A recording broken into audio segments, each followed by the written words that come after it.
याद रखे रहूं सूरदौला झंझुलाहू अवैया 20 तारीख के जिला पंचायत सदस्य क्षेत्र क्रमांक 4 से बहुजन समाज पार्टी अधिकृत सरल सहज एवं शिक्षित प्रत्याशी श्रवण कुमार साहू को चांता चक्की छाप में मोहर लगाकर जिला पंचायत सदस्य बनाना है।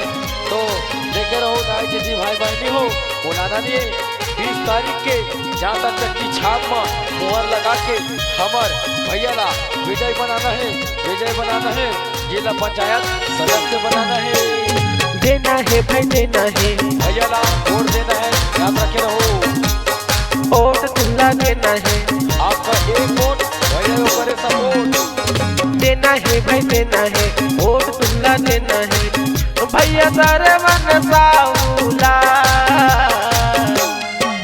जिला सदस्य बनाना है भैया सरवन साहूला जिला सदस्य बनाना है।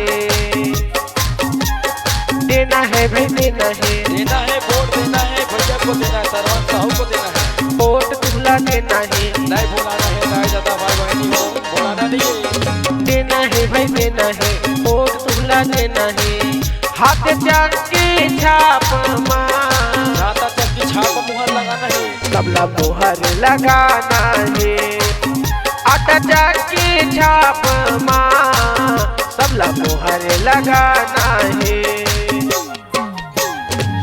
अवैया 20 तारीख के देखे रहूं दादी जी भाई बहनी हो ककरो बहकावा में नहीं आना है ककरो लपझप में नहीं आना है देखे रहो बुलाना नहीं है चांता चक्की छाप में मुहर लगाना है।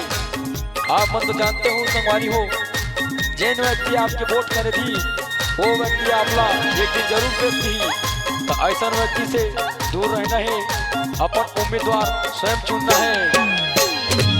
जिसके आई 5 साल पर जिला विकास कराई जिसके आई 5 साल पर जिला विकास कराई स्कूल बनवाई सड़क बनवाई हॉस्पिटल खलो बनवाई स्कूल बनवाई सड़क बनवाई हॉस्पिटल खलो बनवाई।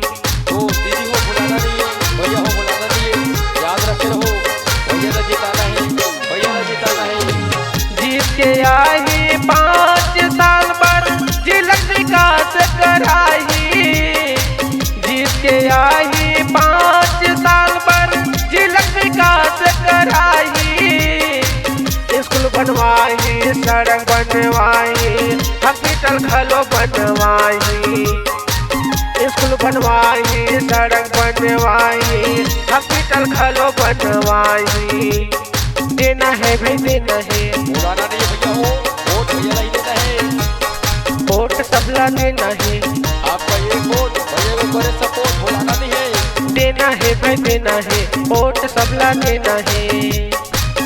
ये 4 नंबर माझी 4 नंबर में ही वोट देना है सबला मुहर लगाना है सबला मुहर लगाना है ये ला विजय बनाना है सबला मुहर लगाना है।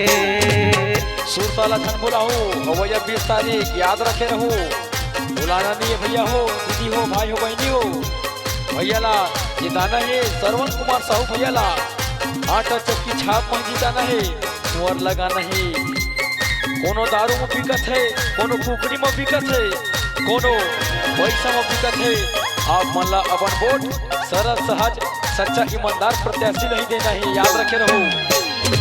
छोटे बड़े के दुख हरैया सीधा साधा है भारी छोटे बड़े के दुख हरैया सीधा साधा है भारी नहा तालाब कहर करन रोजगार दिलाई भारी पानी के गाँव समस्या हुई ता पानी दिलवाही भारी हर एक समस्या के हल होगी बस भैया नहीं वोट देना है भैया नहीं जिताना है।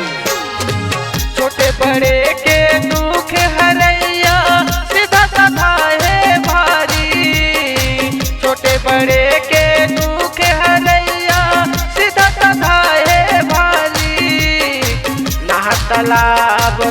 सबलीकरण रोजगार दिलाई भारी। पानी के गाँव में समस्या हुई त पानी दिलवाही भारी। देना है भाई देना है भैया सर्वंगा सहू नहीं वोट देना है। वोट तुल्ला देना है नहीं भोलाना दीदी हो 20 तारीख के भैया ने वोट देना है। देना है भाई देना है वोट तुल्ला देना है। आटा जाके छाप मजी जाता तक की छाप मुहर लगाना है। सबला मुहर लगाना है सबला मुहर लगाना है।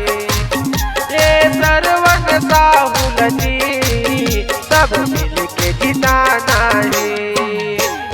देना है भाई देना है सरवन भैया नहीं वोट देना है। वोट तुल्ला देना है। देना है भाई देना है वोट तुल्ला देना है। ये 4 नंबर माजी 4 नंबर पर मुहर लगाना है। मुहर लगाना है ये मुहर लगाना है। ये विजय बनाना है हाथ चकीला जिताना है। सर्वन साहुला जिताना है। जिला पंचायत सदस्य ये क्षेत्र क्रमांक 4 से बनाना सरवन है। कुमार साहू भैया ये आटा तक की छाप चकी मुहर लगाना माजी है। सबला मुहर लगाना भैया नहीं जिताना है।